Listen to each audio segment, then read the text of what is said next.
ये कहानी है लूफी नाम के एक लड़के की, जो कि एक बहुत बड़े खजाने को ढूंढने समंदर में निकल चुका है, जिस खजाने का नाम वन पीस है। फिर जब लूफी अपने साथियों के साथ वहाँ से निकला तो उसे पता चला कि मरीन बेस के हेड जो कब से लूफी को पकड़ने के लिए पीछे पड़े हुए हैं वो उसके दादाजी हैं, जो अब इस पार्ट की शुरुआत में लूफी के शिप पर हमला कर देते हैं, जिसके साथ ये कहानी लूफी के पास्ट माजी में चली जाती है, जहाँ हमें पता चला कि जब लूफी छोटा था तो उसके दादाजी तब से ही चाहते थे कि लूफी भी एक मरीन ऑफिसर बने, लेकिन लूफी को तो हमेशा से ही एक पायरेट समुद्री लुटेरा बनना था। इसीलिए वो अपने दादाजी से कहता है कि जब मैं बड़ा हो जाऊंगा ना तो मैं एक पायरेट बनूंगा और बहुत बड़ा पायरेट। जो सुनकर उसके दादाजी गुस्से में आ गए। उन्होंने लूफी को उठाकर साइड में फेंक कर मारा और फिर उसकी बनाई हुई कश्ती को भी तोड़कर इधर उधर फेंक दिया। फिर वो उसे भी उठाकर वहाँ से ले जाते हैं। और अब प्रेजेंट टाइम में लूफी के दादाजी, जिनका नाम गार्ब था, वो उसके शिप पर बॉम्ब्स की बरसात कर देते हैं। फिर वो इन सबको सरेंडर करने को कहते हैं, यानी खुद को उनके हवाले करने का। पर लूफी इसके लिए साफ साफ मना कर देता है, जो सुनकर उसके दादाजी को गुस्सा आ गया। इसीलिए वो एक तोप का गोला उठाकर उनके शिप की तरफ फेंकते हैं, जो देखकर लूफी अपने जिस्म को गुब्बारे की तरह बड़ा सा फुलाता है और उस तोप के गोले को अपने साथ टकराकर वापस उनकी शिप की तरफ ही भेज देता है। जैसे तोप का गोला वापस आकर उनकी शिप से टकराया, शिप का ऊपर वाला हिस्सा टूट जाता है। वो लोग लड़खड़ा गए, जिस बात का फायदा उठाकर लूफी अपनी शिप को लेकर यहाँ से निकल गया। ये जब आगे बढ़ रहे थे तो लूफी को खाने की खुशबू आती है। वो गौर करता है और अपने साथियों को एक तरफ इशारा करके बताता है कि खुशबू यहाँ से आ रही है, जो दरअसल एक होटल था। तो अभी अपनी शिप उस तरफ ही ले चलते हैं। ये होटल काफी बड़ा और शानदार था। ये साथी अंदर जाकर वहाँ खाना खाने के लिए बैठ जाते हैं। यहाँ हम एक बहुत अच्छे शेफ को देखते हैं, जो बहुत मजे मजे के खाने बनाता था। इस वक्त भी वो एक खास किस्म की डिश तैयार कर रहा होता है, लेकिन तभी यहाँ इस होटल का मालिक वहाँ पर आकर शेफ को बहुत डांटता है और ये भी कहता है कि तुम्हारी ये डिश बिल्कुल बेकार है। वो उस पर फिर बहुत चिल्लाकर शेफ की जगह उसे वेटर बनाकर बाहर भेजता है। शेफ जब बाहर आया तो देखता है कि वहाँ पर दो आदमी लड़ रहे हैं। उसे गुस्सा आ गया, ये होटल का माहौल खराब कर रहे हैं। तो यहाँ वो अपनी टांगों की ताकत दिखाता है। वो जोर जोर से उन्हें टांगे मारकर अच्छे सबक सिखाता है और चुपचाप वहाँ पर बिठा देता है। फिर वो लूफी और उसके साथियों के पास आकर उनका ऑर्डर लेता है और वहाँ से चला जाता है, यानी कि उन्होंने क्या खाना है। उधर लूफी के दादाजी इन्हीं गार्ब ने अपनी शिप ठीक कर ली थी। अब तभी गार्ब के पास एक कैदी लड़का आता है, जो अब मरीन ऑफिसर है, साथ ही वो लूफी का दोस्त भी है। वो गार्ब से कहता है कि हमें दूसरी मरीन ग्रुप से मदद ले लेनी चाहिए, पर गार्ब उनसे मदद लेने से साफ इनकार कर देते हैं। और अब वो एक आदमी को कॉल करते हैं, जो पायरेट्स का तलवारबाज था। वो इस दुनिया का सबसे बेहतरीन तलवारबाज था, जो इस वक्त भी कुछ दूसरे पायरेट से लड़ रहा होता है और तलवार से मार मार कर आसानी से उन्हें उठा कर फेंक रहा था। अपनी तलवार की महारत से सबको मारने के बाद वो उन पायरेट्स की शिप को भी अपनी तलवार से तोड़ देता है, जिससे उनकी शिप पानी में डूब जाती है। तभी पायरेट्स का हेड अपनी मशीन गन से तलवारबाज पर गोला फेंकता है, लेकिन वो अपनी तलवार से ही उस गोले के 2 टुकड़े कर देता है। फिर वो आगे बढ़ा और पायरेट्स के हेड को भी मार देता है। गार्ब यहाँ पर तलवारबाज को लूफी के बारे में सब कुछ बताते हैं और ये भी कहते हैं कि कैसे भी करके उसे जिंदा पकड़कर मेरे पास लेकर आओ। कैदी लड़का यानी मरीन ऑफिसर छुपकर ये सारी बातें सुन रहा था। सफाई करते हुए मरीन ऑफिसर दूसरे ऑफिसर से पूछता है कि ये तलवारबाज कौन है, जिस पर वो बताता है कि ये तलवारबाज दुनिया का सबसे बड़ा तलवारबाज है, जिसका मुकाबला कोई नहीं कर सकता। वो भी पायरेट्स का ही तलवारबाज है और पायरेट्स को गवर्नमेंट रोक नहीं पाई, इसलिए गवर्नमेंट ने इन सब पायरेट्स के साथ हाथ मिला लिया। तो अब ये लोग मरीन फौजियों की मदद करते हैं। बदले में मरीन फौजी भी इन्हें कुछ नहीं कहते, इनके बीच में नहीं आती है, जो मर्जी करे। ये सुनकर मरीन ऑफिसर कैदी लड़का काफी हैरान रह जाता है, पूछता है पर मरीन ऑफिसर्स तो लोगों की मदद करने के लिए होते हैं ना, तो फिर वो पायरेट्स को कुछ भी करने कैसे दे सकते हैं, उन्हें रोकते क्यों नहीं। जिस पर दूसरा ऑफिसर जवाब देता है कि यही दुनियादारी है, न तुम हमें कुछ कहो और न ही हम तुम्हें कुछ कहेंगे। ये सब जानने के बाद वो लड़का गार्ब के पास आया और उसे कहता है कि मैं जानता हूँ लूफी को पकड़ने के लिए आपने उस तलवारबाज पायरेट को भेजा है, तो बताएं आप हम लुटेरों की मदद कैसे ले सकते हैं? क्या उनके लिए कानून अलग से है और आम लोगों के लिए अलग से? जिस पर गार्ब उसे समझाते हैं कि भाई दुनिया ऐसी है, ये सीधी दिखती है पर है नहीं, टेढ़ी है, तो इसीलिए ये जरूरी नहीं कि जो कानून हम बनाएं हर जगह उस पर ही अमल किया जाए, तो इसीलिए हमें इसी के साथ जीना होगा, इसे ही अपना कर चलना पड़ेगा। तो तुम्हें भी इस बात को कबूल कर लेना चाहिए, तुम या मैं अकेले दुनिया को नहीं बदल सकते। उसे गार्ब की बात समझ आ जाती है और वो यहाँ से चला जाता है। उधर लूफी और उसके साथी पेट भर के खाना खाते हैं, लेकिन जब बिल भरने की बारी आती है तो लूफी कहता है कि वो क्या है, दरअसल अभी मेरे पास पैसे नहीं है, जब मुझे वो खजाना वन पीस मिल जाएगा ना तो मैं आपके ये पैसे सूद समेत चुका दूंगा। ये सुनकर होटल के मालिक को गुस्सा आ गया और वो लूफी को पकड़कर किचन में लाता है और कहता है कि तुम बिल नहीं भर रहे ना, तो लो इस होटल के सारे गंदे बर्तन अब तुम्हें धोने पड़ेंगे। इतनी ही देर में यहाँ पर वो शेफ भी आ जाता है, जिसको दोबारा होटल का मालिक डांटने लगा। अब लूफी जब बर्तन धो रहा था तो उसे वहाँ पर उस शेफ की बनाई वो खास डिश भी नजर आ जाती है, जिसे वो थोड़ा सा चखता है। वो उसे बहुत मजे की लगी तो लूफी उसे भी सारा खा जाता है, जिसके बाद वो शेफ से ही बात करता है और कहता है वैसे मान गया तुम्हारी डिश कमाल की थी, मजा आ गया। जिस पर शेफ जवाब देता है कि मैं इस होटल का सबसे बड़ा शेफ हूँ, लेकिन होटल का मालिक मेरी एक नहीं सुन, मेरा एक सपना है, मैं इस दुनिया का सबसे बड़ा शेफ बनना करना चाहता हूँ और मैं उस जगह को ढूंढना चाहता हूँ जहाँ पर दुनिया के तमाम जानवर मिल सकते हैं और वहाँ पर पकाने के लिए मजे मजे के मसाले भी मिलते हैं। जो सुनकर लूफी उसकी हौसला अफजाई करता है और कहता है कि तुम्हें अपना ये सपना जरूर पूरा करना चाहिए। अब तभी एक लड़का भागता हुआ यहाँ पर आया क्योंकि उसे जोरो की भूख लगी हुई थी, तो इसलिए वो शेफ जल्दी जल्दी उसके लिए खाना बनाता है और वो लड़का बड़े मजे लेकर जल्दी जल्दी खाना खाने लगता है। अब उसकी रहमदिली देखकर लूफी शेफ को कहता है कि तुम भी हमारी टीम में शामिल हो जाओ, हम खजाने वन पीस को ढूंढने जा रहे हैं। अब वन पीस का नाम सुनकर वो लड़का कहता है, क्या तुम वन पीस ढूंढने जा रहे हो? मैं और मेरे साथी भी वहीं गए थे, लेकिन ग्रैंड लाइन बहुत खतरनाक जगह है, वहाँ पर हमने अपना सब कुछ खो दिया, सिर्फ अकेला मैं ही जिंदा बचकर वापस आया हूँ, मेरे सारे साथी भी मारे गए, तो तुम भी वहाँ जाने का ख्याल अपने दिमाग से निकाल दो। अब यहाँ ये लोग बातें कर रहे थे जबकि बाहर वो तलवारबाज पायरेट भी आ चुका था। यह लूफी का दोस्त बड़ी बड़ी बातें कर रहा होता है कि हमने मरीन फौजियों को हरा दिया, मेरा एक दोस्त भी है लूफी, तब उसने ही किया। अब लूफी का नाम सुनकर वो तलवारबाज कहता है कि मैं उससे मिलना चाहता हूँ, मुझे ले चलो उससे मिलवाने। तब लूफी का दोस्त उसे पहले नामी और तलवारबाज के पास लाता है, यानी जोरो के पास, जो लूफी का साथी है। यहाँ तलवारबाज जोरो दूसरे तलवारबाज को देखते ही पहचान लेता है और क्योंकि जोरो को दुनिया का सबसे बड़ा तलवारबाज बनना था, अपने दोस्त के साथ किए गए वादे को निभाना था, इसलिए यहाँ पर जोरो दूसरे तलवारबाज को तलवार की लड़ाई के लिए चैलेंज कर देता है। दूसरा तलवारबाज जोरो के चैलेंज को कबूल करता है और कहता है कि हम सुबह मिलते हैं। इतना कहकर वो यहाँ से चला गया। ये सुनकर नामी और लूफी का दोस्त काफी घबरा जाते हैं, इसलिए अब ये लोग जल्दी से लूफी के पास आते हैं। यहाँ पर नामी लूफी को सब कुछ बता देती है। यहाँ नामी खुद भी जोरो को ये लड़ाई लड़ने से मना करती है क्योंकि इस लड़ाई में उसकी जान भी जा सकती थी, जिस पर जोरो कहता है कि नहीं, मैं ये लड़ाई लड़ना चाहता हूँ क्योंकि मुझे अपना सपना पूरा करना है, इस दुनिया का सबसे बड़ा तलवारबाज बनकर। जो सुनकर लूफी कहता है कि ठीक है, मैं तुम्हें मना नहीं करता, ये तुम्हारा सपना है तो तुम इसे पूरा करो क्योंकि मैं अपने दोस्तों के सपनों में नहीं आऊंगा कभी भी। पर इस बात से नामी को काफी गुस्सा आ जाता है क्योंकि वो इनको अपना दोस्त मानने लगी थी, पर क्योंकि वो इसकी बात नहीं मान रहे थे तो वो इन्हें छोड़ने का प्लान बनाती है। वो अपना सारा सामान पैक करने लगी। उसने अपने साथ ग्रैंड लाइन का नक्शा भी रख लिया था जो उसे चाहिए था। सारा सामान पैक करने के बाद अगली सुबह उन्हें छोड़ने के लिए बिल्कुल तैयार थी। अगली सुबह लूफी, जोरो और उनका दोस्त तलवारबाज के पास जाते हैं, जहाँ तलवारबाज जोरो से लड़ने के लिए अपनी छोटी सी तलवार निकाल। जोरो अपनी 2 तलवारें लेकर उसकी तरफ बढ़ा, लेकिन वो तलवारबाज अपनी छोटी सी तलवार से उसकी वार को रोककर दूर फेंक देता है। यहाँ जोरो उससे हार रहा था, लेकिन फिर वो अपने सपने को याद करता है और उसकी हौसला अफजाई हो जाती है और वो दोबारा उस पर हमला करने के लिए आगे बढ़ा। लेकिन तभी यहाँ तलवारबाज अपनी छोटी सी तलवार जोरो के अंदर घुसा देता है। ये देखकर उन तीनों के होश उड़ जाते हैं। नामी भी यहाँ पर आ गई थी क्योंकि उसे अपने दोस्तों की फिक्र हो रही थी, पर यहाँ पर जोरो अभी भी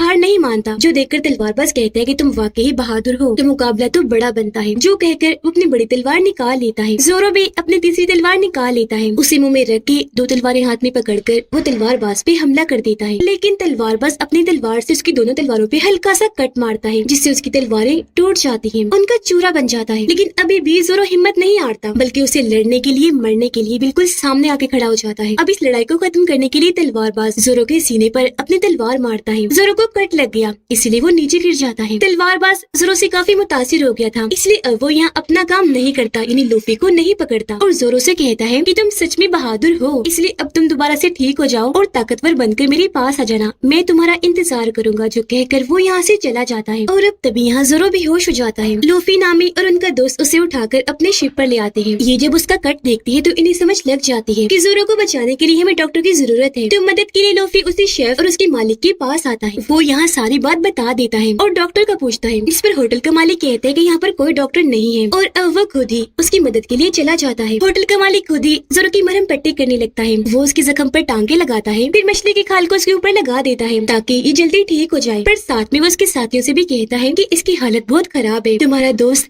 जिंदगी और मौत के बीच खड़ा हुआ है, इसका बचना मुझे बहुत मुश्किल नजर आ रहा है। उसके दोस्तों को काफी टेंशन हुई और अब वो जोरो को वहाँ पर लेटा देते हैं। तलवारबाज पायरेट जब अपनी शिप पर आया तो गार्ब उसके पास आते हैं और पूछते हैं कि लूफी कहाँ है, उसे पकड़ के नहीं लाए। जिस पर वो जवाब देता है कि नहीं, इस बार मैंने उसे नहीं पकड़ा जाने दिया क्योंकि मैं तुम्हारी मर्जी से नहीं अपनी मर्जी से जीता हूँ। और हाँ, मैं ये भी जान गया हूँ कि लूफी आपका पोता है। लूफी में कुछ तो अलग है और मुझे लगता है कि आपका पोता ही वन पीस को ढूंढ निकालेगा। जो कहकर वो वहाँ से चला गया। अब लूफी के ना आने पर गार्ब को बहुत गुस्सा आ गया। वो सामान की तोड़ फोड़ करने लगता है, पर उनकी ये सारी बातें छुपकर कैदी लड़की ने सुन ली थी। उधर शेफ सबके लिए खाना बनाता है, पर लूफी खाना नहीं खाता क्योंकि उसे जोरो की टेंशन से भूख ही नहीं लग रही थी और न ही वो कोई फैसला ले पा रहा था कि क्या करना चाहिए। जिस पर शेफ उसे समझाता है कि देखो, तुम इन सबके कैप्टन हो और कैप्टन को फैसला लेना चाहिए, फिर चाहे वो जैसा भी फैसला हो। और जिस होटल का मालिक है ना, एक वक्त में वो भी पायरेट्स का कैप्टन हुआ करता था और फैसले लेने उसे काफी अच्छे से आते थे। ये सुनकर लूफी हैरत में पड़ गया, पूछता है कि तुम उनसे कैसे मिले थे। जिस पर शेफ बताने लगता है कि काफी साल पहले जब मैं अपनी टीम के साथ शिप में था, खाना बना रहा था, तो तभी इस होटल के मालिक ने हमारे शिप पर हमला कर दिया। सब लोग डरकर भाग गए थे और मैं एक जगह पर आकर छुप गया। लेकिन फिर तभी वहाँ पर इस होटल का मालिक आ गया। उसने मेरी बनाई हुई डिश को चखा, जो उसे काफी मजे की लगी, लेकिन फिर वो उस डिश को अपने तरीके से बदलने लगा। पर तभी मैंने सामने आकर उस पर हमला कर दिया। उसने मुझे पकड़ लिया और जब उसे पता चला कि वो डिश मैंने बनाई है तो वो काफी मुतासिर हो गया। वहाँ मैंने उसे अपना सपना भी बताया कि मैं एक दिन अपनी पसंदीदा जगह को ढूंढ कर रहूंगा और वहाँ पर खाना बनाकर दुनिया का नंबर 1 शेफ बन जाऊंगा। मैं ये बता ही रहा था कि तभी समंदर में तेज तूफान आ गया, जिससे हमारी शिप पलट गई। उसमें पानी भरने से पूरी शिप तबाह हो गई, जिसमें बुरी तरह हम भी डूब गए। लेकिन फिर जब मेरी आंखें खुली तो मैं इस होटल के मालिक के साथ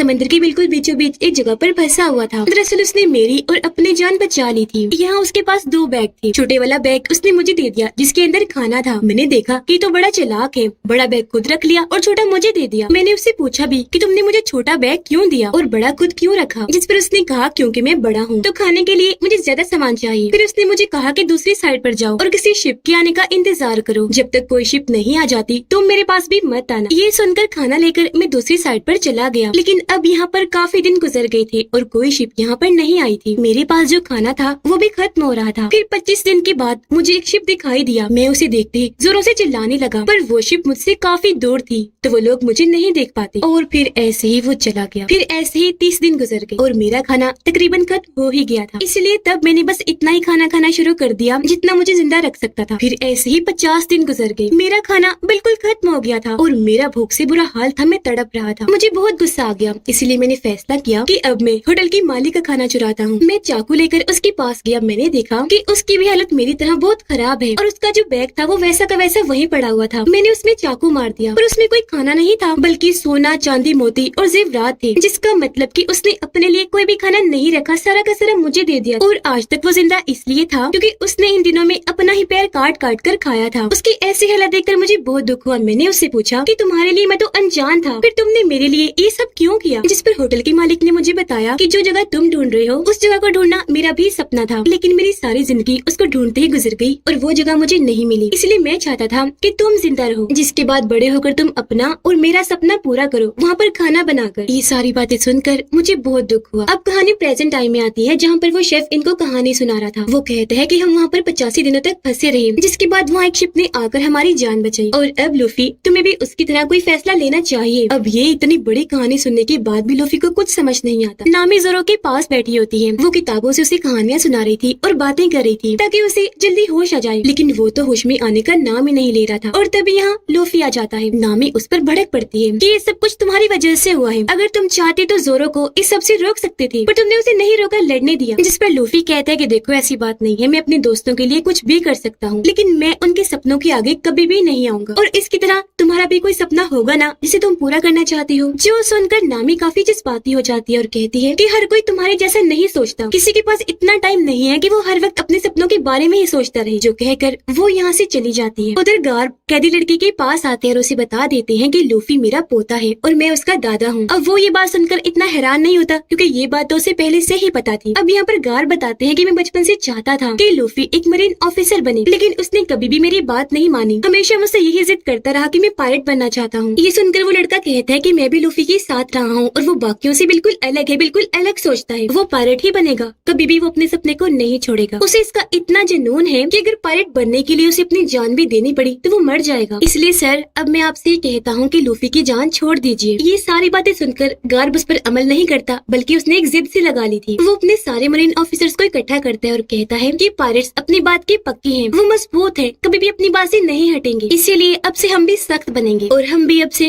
कभी भी हार नहीं मानेंगे। हम हर हाल में पायलट्स का मुकाबला करते जाएंगे। अब उस होटल में मछुआरों का हेड जिसका नाम आर्लोंग था, वो अपने 2 साथियों के साथ आ जाता है जो खतरनाक और बुरा था और वो इंसानों को भी खाया करता था क्योंकि वो इंसानों को बिल्कुल भी पसंद नहीं करता था। अब तभी आर्लोंग के पास होटल का मालिक आता है, उसे कहता है कि भाई तुम कौन हो और मुंह उठाकर यहाँ पर कैसे आ गए, ये मेरा होटल है। जिस पर आर्लोंग कहता है कि कि मैं इस पूरे इलाके का मालिक हूँ। मैं यहाँ पर लूफी नाम के एक लड़के को ढूंढने आया हूँ और अगर वो यहाँ पर जल्दी ना आया तो मैं तुम्हारे होटल के सभी लोगों को मारकर खा जाऊंगा। अब ये सारी बातें छुपकर नामी सुन लेती है और फौरन भागकर अपने साथियों के पास आई और उन्हें सारी बात बता देती है। कहती है कि वो आर्लोंग बहुत खतरनाक है, हमें जल्दी से यहाँ से निकलना चाहिए। ये सुनकर शेफ वहाँ से जाने लगता है। कहता है कि अगर वो खतरनाक है तो हमारे होटल को नुकसान पहुँचाएगा, मैं इसे बचाने के लिए जा रहा हूँ। तब लूफी उसे रोककर कहता है कि रुक जाओ, मैं भी तुम्हारे साथ चलूंगा और वो उसके साथ होटल को बचाने के लिए चला जाता है। उधर आर्लोंग वहाँ पर बैठे हुए सभी इंसानों पर आज अपनी सारी भड़ास सारा गुस्सा निकाल देता है, क्योंकि इंसान इन मछुआरों को बहुत बुरा समझते थे, अपने से नीचा। यही वजह थी कि आर्लोंग इंसानों से इतनी नफरत किया करता था। अब तभी यहाँ पर लूफी, शेफ और उसका दोस्त आ जाता है। लूफी आर्लोंग से पूछता है कि तुमने मुझे ढूंढा कैसे। जो सुनकर आर्लोंग का साथी वहाँ पर जोकर का कटा हुआ सर रखता है, जिसका कटा हुआ कान लूफी की टोपी से निकलकर बाहर आता है और उसके साथ जुड़ जाता है। यानी कि ये जोकर कब से इन लोगों की बातें सुन रहा था और आर्लोंग को बता रहा था। अब आर्लोंग का साथी जोकर के सर को दोबारा से अपने बैग में डाल देता है। आर्लोंग लूफी से कहता है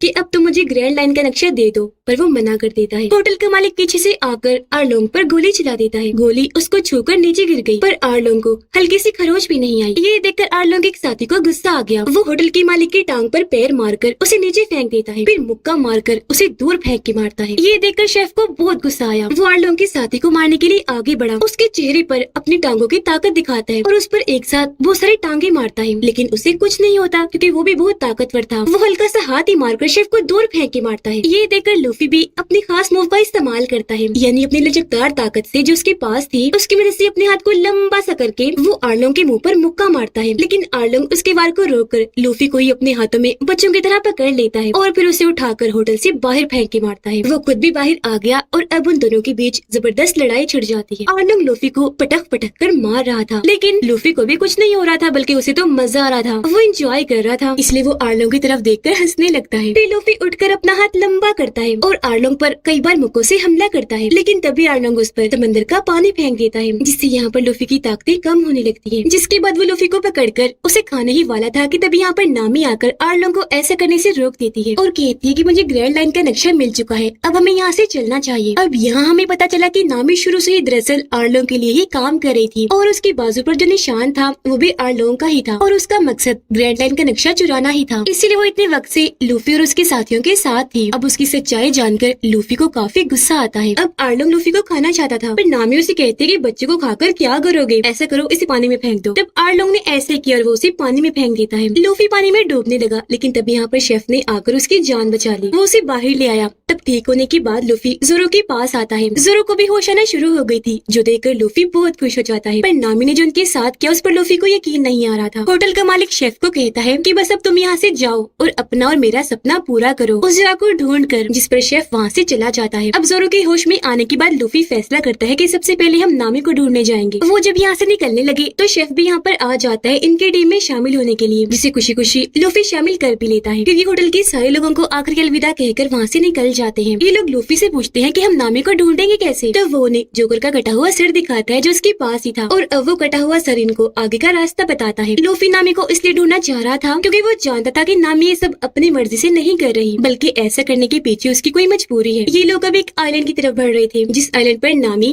आर्लोंग के लोगों के साथ बैठे गेम खेल रही थी। तब यहाँ पर आर्लोंग का एक आदमी आकर उसे कहता है कि तुम्हें आर्लोंग ने बुलाया है, तो वो उसे मिलने के लिए चली जाती है। उस वक्त वो अपने आर्लोंग पार्क में था, जिसके अंदर नामी चली जाती है, जो एक बिल्डिंग थी। यहाँ आकर वो पुरानी चीजों को देखने लगती है। अब यहाँ हमें नामी के बचपन का सीन दिखाया जाता है, जहाँ पर वो अपनी मोम और बहन के साथ रहा करती थी। इन दोनों बहनों की वो असली मोम नहीं थी, बल्कि वो एक मरीन थी। पायरेट्स को मारते हुए उनके सारे साथी मारे गए थे और वो बस अकेली ही बची थी। जहाँ तभी उन्हें नामी और उसकी बहन मिल गई। बच्चियां भी बिल्कुल अकेली थी, तो यहाँ बच्चियों को अपनी मोम मिल गई और वो उनकी मोम बनकर रहने लगी, क्योंकि उन्हें अब जीने की वजह मिल गई थी। अब नामी अपनी बहन और मोम के साथ अपने गाँव में बड़ी हंसी खुशी रह रही थी, लेकिन तभी यहाँ पर आर्लोंग और उसके साथियों ने आकर हमला कर दिया। वो यहाँ के लोगों को मारने लगे। आर्लोंग ने पूरे गाँव को तबाह कर दिया था। हर एक घर में वो जा रहा था। नामी की मोम ने उन दोनों बहनों को छुपा दिया। दरवाजे की तरफ वो गन करके खड़ी हो गई, लेकिन तभी अंदर आर्लोंग आ गया और कहता है कि मैं हर घर से एक इंसान को छोड़ने के बदले 1 लाख सिक्के ले रहा हूँ, तो दे दो मुझे अगर तुम बचना चाहती हो तो। जिस पर उनकी मोम 1 लाख सिक्के उसे दे देती है। पर आर्लोंग जब वहाँ से जाने लगा तो वो टेबल पर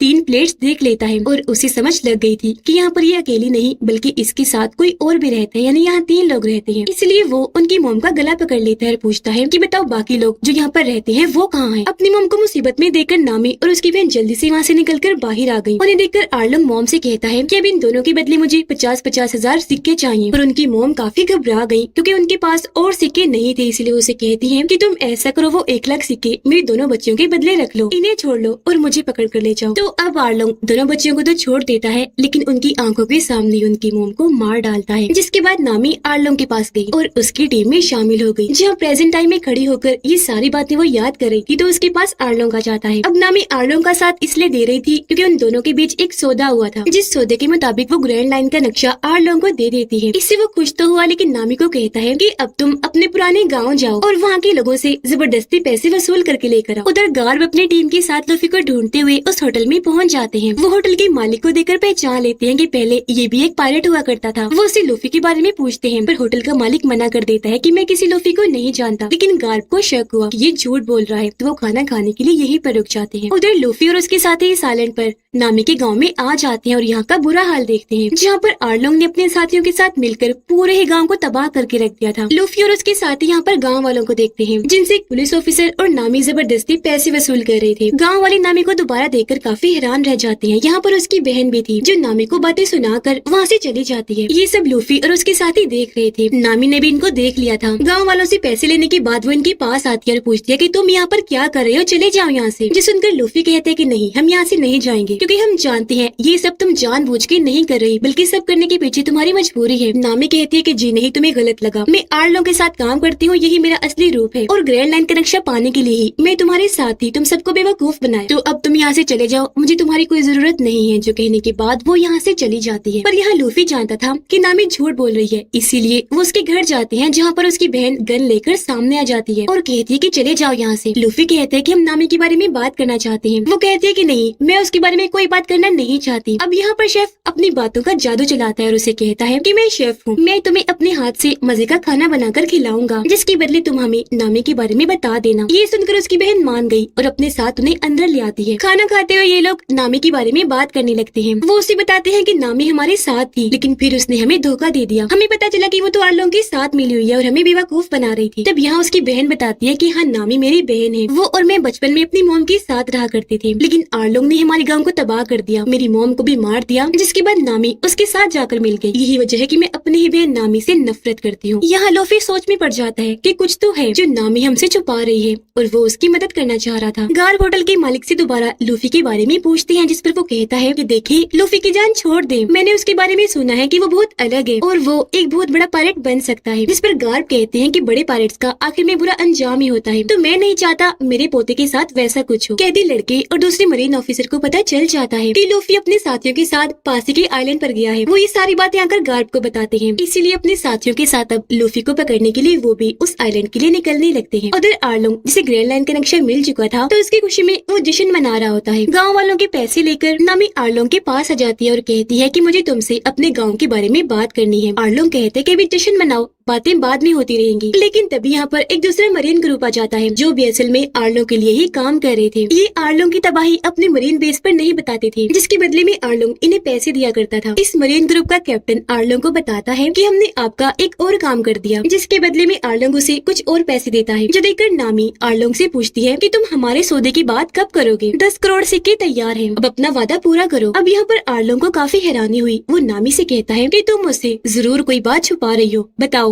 क्या है बात? नामी कहती है कि जो भी है, तुम्हें अपने सौदे से मतलब रखना चाहिए, जो हमारी डील हुई थी। मुझसे वो सिक्के ले लो और अपना वादा पूरा करो। असल में हुआ ये था कि आर्लोंग ने उसके गांव को तबाह करके वहाँ पर अपना कब्जा कर लिया था। तो तब जाकर नामी उससे मिली और उसे कहा कि मुझे अपने टीम में शामिल कर लो, मैं पूरे समंदर का नक्शा समझ भी सकती हूँ और बना भी सकती हूँ। जो सुनकर आर्लोंग ने नामी को अपने फायदे के लिए टीम में शामिल कर लिया। इस पर नामी ने कहा, लेकिन इसके बदले तुम्हें मुझसे एक डील करनी पड़ेगी, मैं तुम्हें 10 करोड़ सिक्के दूंगी, जिसके बदले में तुम मेरे गाँव और यहाँ पर रहने वालों को आजाद कर दोगे और हमेशा के लिए यहाँ से चले जाओगे। अब उस वक्त बचपन में आर्लोंग को लगा था कि ये तो बच्ची है, अपनी पूरी जिंदगी लगा कर भी इतने सारे सिक्के इकट्ठे नहीं कर सकेगी, तो वो इस डील के लिए मान गया था। मगर अब क्योंकि नामी ने 10 करोड़ सिक्के हासिल कर लिए थे, तो वो आर्लोंग को अपना वादा निभाने का कह रही थी। जिस पर आर्लोंग कहता है कि ठीक है, कल सिक्के लेकर आ जाना। तो तब नामी वहाँ से चली जाती है। लेकिन अब यहाँ पर आर्लोंग एक चाल चलता है। वो अपने साथी को कहकर दूसरे मरीन ग्रुप के कैप्टन को वापस बुलवाता है, ताकि वो कैप्टन जाकर नामी से वो सारे पैसे हथिया ले और लाकर आर्लोंग को दे दे और आर्लोंग को ये गाँव छोड़ना ना पड़े। अब नामी अपनी मॉम की कब्र के पास जाती है और वहाँ की जमीन खोदकर अपना पैसों से भरा हुआ बॉक्स निकालती है जिसमें वो 10 करोड़ सिक्के थे। इतनी ही देर में यहाँ पर नामी की बहन आ गई जो उसे ऐसा करता हुआ देखकर भड़क गई क्योंकि उसे लग रहा था कि नामी उनकी मॉम की कब्र को खोद रही है। वो एक शॉवल बेलचा उठाकर नामी पर हमला कर देती है, लेकिन तभी वो बेलचा उस बॉक्स को लग जाता है। उसमें सुराख हो गया जिसमें से सिक्के और पैसे बाहर निकलने लगते हैं। इतने सारे पैसे देखकर उसकी बहन काफी हैरान रह गई। तो अब यह नामी को उसे सारी बात बतानी पड़ती है। वो कहती है कि असल में मैं ये सब कुछ अपने गाँव को बचाने के लिए कर रही हूँ ताकि आर्लोंग हमारे गाँव को छोड़कर चला जाए। ये सुनकर उसकी बहन काफी जज्बाती हो गई, उसे बुरा लगा, वो रोने लगती है क्योंकि अब तक वो नामी को गलत समझकर उसे नफरत करती आ रही थी। पर असल में नामी तो इतनी अच्छी थी कि वो सबको बचाना चाह रही थी। उसकी बहन नामी से माफी मांगती है और इनका प्यार फिर से पहले जैसा हो जाता है। इतनी ही देर में यहाँ पर दूसरा मरीन ग्रुप आता है जिसका कैप्टन इनसे कहता है कि हमें खबर मिली है यहाँ पर कुछ पायरेट्स पैसे छुपाने की कोशिश कर रहे हैं, जो पैसे तकरीबन 10 करोड़ सिक्के हैं। कैप्टन उन सिक्कों को देखकर कहता है कि यही है वो पैसे, तो हमें दे दो अब ये। जिसमें नामी कहती है कि नहीं ये मेरे पैसे हैं, लुटेरों के नहीं है। कैप्टन कहता है कि नहीं तुम झूठ बोल रही हो क्योंकि कोई भी अपनी पूरी जिंदगी में 10 करोड़ सिक्के जमा नहीं कर सकता। जो कहकर वो उसके सारे पैसे वहाँ से ले जाते हैं और नामी बेचारी कुछ भी नहीं कर पाती। उसे समझ लग गई थी कि इन्हें आर्लोंग ने ही भेजा है। वो उनके पीछे भागती है लेकिन बेचारी कुछ भी नहीं कर पाती। उधर आर्लोंग अपने साथियों को इंसानों के खिलाफ और भड़काता है और ये लोग फैसला करते हैं कि हम सारे इंसानों को मार देंगे और उस गांव को भी पूरी तरह तबाह कर देंगे। उधर नामी को आर्लोंग पर बहुत गुस्सा आ रहा था, इसीलिए वो अपनी बाजू पर आर्लोंग का बना हुआ टैटू चाकू से खत्म करने की कोशिश करती है। वो अपनी बाजू पर बार बार चाकू देकर मारती है, लेकिन तभी वहाँ पर लूफी आ गया जो उसका हाथ पकड़कर ऐसा करने से रोक लेता है। अब वो बेचारी बेबस थी, इसलिए लूफी और उसके साथियों से कहती है कि प्लीज हेल्प मी,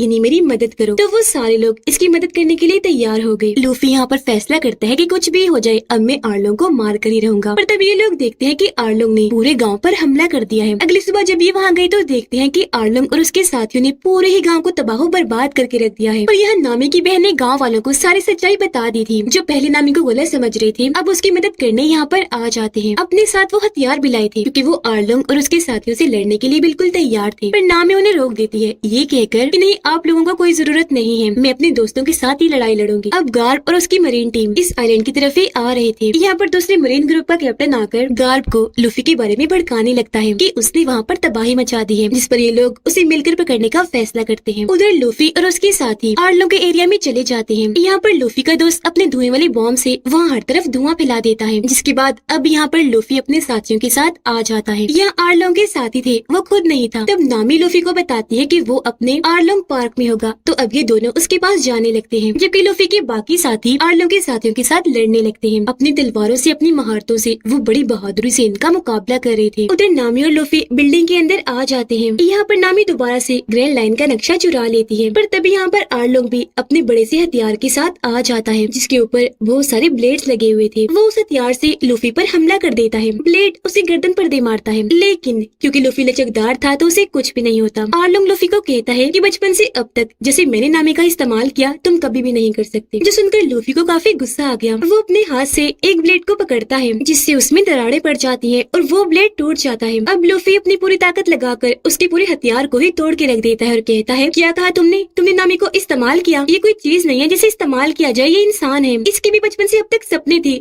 जो तुमने इसे छीन लिए और अब मैं तुम्हें नहीं छोड़ने वाला। इतना कहकर लूफी नामी को कहता है कि जल्दी करो, भाग जाओ यहाँ से। उसकी बात मानकर नामी यहाँ से भागने लगती है, पर जब आर्लोंग ने उसका रास्ता रोकना चाहा तो लूफी अपना हाथ लंबा करके आर्लोंग को रोक लेता है। नामी यहाँ से भाग जाती है। लूफी का दोस्त आर्लोंग के एक साथी के साथ लड़ता लड़ता जंगल में आ गया था। वो अपने एक छोटे से बॉम्ब से उस पर हमला करता है। बॉम्ब के साथ आर्लोंग का वो साथी दूर जाके गिरा, उसके जिस्म में आग लग गई और ऐसे वो जलकर मारा जाता है। शेफ और जोरो लगातार आर्लोंग के साथियों से लड़ रहे थे, उन्हें मार रहे थे, पर तभी जोकर का कटा हुआ सर इनसे कहता है कि मेरा सर और जिस्म यहीं पर है, तुम मेरा सर निकाल दो। पूरा होने के बाद मैं वादा करता हूँ मैं तुम्हारा ही साथ दूंगा। लेकिन जब इन्होंने उसके सर को आजाद किया और वो अपने जिस्म से जुड़ा तो वो उन्हें चढ़ाकर यहाँ से भाग जाता है। अब आर्लोंग का एक और साथी वहाँ पर आ जाता है इनसे लड़ने के लिए, तो अब ये दोनों मिलकर उससे लड़ने लगते हैं। जबकि अंदर लूफी और आर्लोंग की लड़ाई चल रही थी, क्योंकि आर्लोंग लूफी से काफी ताकतवर था तो वो उसे उठा कर मारता है, लेकिन लूफी को ज्यादा कुछ नहीं होता और तो वो हिम्मत भी नहीं हारा था। वो अपना लंबा सा हाथ करके आर्लोंग के मुंह पर जोर से मुक्का मारता है, जिससे उसके पूरे 32 के 32 दांत टूट जाते हैं। लेकिन हैरत आर्लोंग अपनी ताकत से अपने दांत दोबारा से निकाल लेता है। फिर से वो लूफी से लड़ने लगा। बाहर आर्लोंग का अकेला ही साथी उन दोनों पर भारी पड़ रहा था, पर यहाँ पर अब शेफ को गुस्सा आ गया था। वो अपनी टांगों की ताकत यहाँ उस पर आजमाता है। पहले एक बार किक मारता है, फिर दूसरी बार। अब जैसे जैसे आर्लोंग का साथी दोबारा उठा तो उसे जोरदार टांग मारकर दूर फेंक के मारता है और उसका काम तमाम कर देता है। जोरो और शेफ काफी खुश हो जाते हैं क्योंकि उन्होंने आर्लोंग के तकरीबन सारे साथियों को मार दिया था। इतनी ही देर में यहाँ पर लूफी का साथी भी आ जाता है और नक्शा लेकर नामी भी आ जाती है। अंदर लूफी ने नोटिस कर लिया था कि मारने से तो आर्लोंग को कुछ नहीं हो रहा, तो उसे चोट पहुंचाने के लिए वो इसकी बिल्डिंग को ही तबाह करना शुरू कर देता है। अपने भारी भारी मुक्कों से वो यहाँ की दीवारें तोड़ता जा रहा था। ये देखकर आर्लोंग को बहुत गुस्सा आया और अब वो लूफी के पीछे पड़ जाता है उसे ऐसा करने से रोकने के लिए, पर लूफी अब रुकने का नाम ही नहीं ले रहा था। वो आर्लोंग के इस आर्लोंग पार्क को तबाह करता ही जा रहा था। अब लूफी एक साथ सैकड़ों मुक्कों की आर्लोंग पर बारिश कर देता है और उसे दीवार के साथ दे मारता है, पर आर्लोंग दोबारा से उठ खड़ा हुआ। अब यहाँ पर लूफी अपनी टांग लंबी करके ऊपर करता है। वो छत से मारकर इस बिल्डिंग को तोड़ देता है जिससे पूरी बिल्डिंग टूटकर गिरने लगती है और लूफी उसके नीचे आर्लोंग को दबा देता है और अब ये पूरा पार्क तबाह बर्बाद हो जाता है। बाहर खड़े लूफी के दोस्त ये देखकर काफी दुखी हो जाते हैं क्योंकि उन्हें लग रहा था कि वो भी मलबे के नीचे दबकर मर गया होगा। लेकिन तभी लूफी एकदम जमीन को चीरता हुआ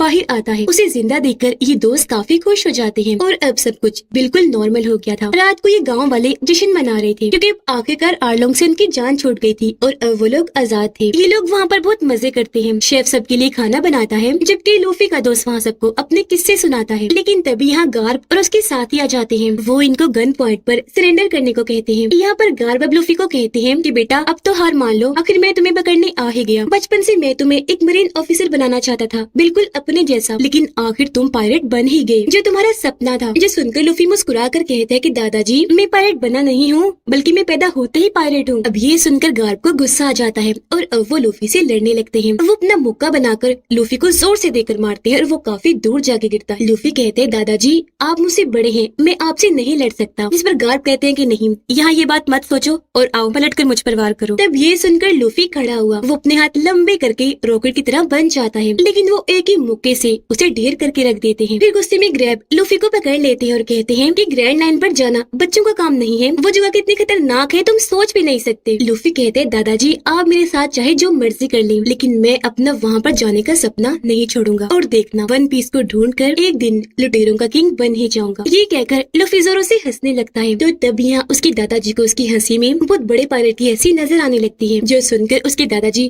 तंग आकर उसे छोड़ देते हैं और वापस अपनी टीम के पास आकर कहते हैं कि मुंह उठाकर यहाँ पर क्या खड़े हो, क्या तमाशा देख रहे हो, जाओ और आर्लोंग के साथियों को पकड़कर यहाँ मेरे पास लेकर आओ। जो सुनकर उनकी टीम वहाँ से चली जाती है। अब दूसरे मरीन ग्रुप का कैप्टन गार्ब से आकर कहता है कि लूफी और इनके साथियों का क्या करना है आपने, इनको भी तो पकड़े, यही तो उसे लुटेरे हैं। जो सुनकर नामी को गुस्सा आ गया, वो डंडे से उस पर हमला करके उसे बेहोश कर देती है। तभी यहाँ पर लूफी भी आ गया। गार्ब उसे कहते हैं बेटा मैं जानता था कि तुम अपना फैसला नहीं बदलोगे, तुम बिल्कुल अपने दादाजी पे गए हो, मुझ पर अपने इरादे के बिल्कुल पक्के हो, मैं तो बस तुम्हारा टेस्ट ले रहा था कि तुम कितनी देर तक इस बात पर ठहरे रहोगे। ये सब कुछ सुनकर लूफी काफी चौंक जाता है। तब उसके दादाजी कहते हैं कि बेटा अब से तुम आजाद और अकेले हो। लूफी कहता है नहीं दादाजी मैं अकेला नहीं हूँ, मेरे साथ मेरे दोस्त भी हैं। मगर तभी गार्ड वहाँ से चले जाते हैं। अब लूफी के पास वो कैदी लड़का उसका दोस्त आता है और उसे लूफी का ही वांटेड पोस्टर देकर कहता है कि लो भाई तुम्हारा सपना पूरा हो गया, तुम भी वांटेड की लिस्ट में आ गए हो, जिसके पीछे दुनिया भर की आर्मी लगी हुई है तुम्हें पकड़ने के लिए, और तुम्हें पकड़ने के लिए पूरी दुनिया में सबसे ज्यादा पैसे रखे गए हैं। ये सुनकर तो लूफी खुशी से पागल हो जाता है क्योंकि आज आखिरकार उसका सपना पूरा हो ही गया था, वो एक पायलट बन गया। कैदी लड़का वहाँ से चला गया। लूफी अपने दोस्तों के पास आकर इस सब के बारे में उन्हें भी बताता है। अब ये सुनकर उसके दोस्त खुश भी थे लेकिन परेशान भी हो जाते हैं क्योंकि वांटेड होने की वजह से अब पूरी दुनिया की आर्मी इनके पीछे पड़ जाएगी। जिस पर लूफी कहते कि नहीं परेशान मत हो, हम यहाँ पर नहीं रुकेंगे, हम जाएंगे ग्रैंड लाइन। जिसके बाद अब ये अपने अगले एडवेंचर पर जाने की तैयारी करने लगते हैं। लूफी का पोस्टर जब बाकियों को मिलता है तो वो काफी खुश हो जाते हैं कि आज आखिरकार उसका सपना पूरा हो ही गया। जोकर को भी वो पोस्टर मिल गया था जिसे देखकर वो काफी खुश हो जाता है कि अब मैं लूफी को पकड़ूंगा और ये इनाम पाऊंगा। अब वो तलवारबाज जिसे हमने शुरुआत में देखा था वो पायलट हीरो के पास जाता है जिसे बचपन से लूफी पसंद करता था। यहाँ वो उसे बताता है कि कई साल पहले जिसके बारे में तुमने मुझे बताया था लूफी, अब वो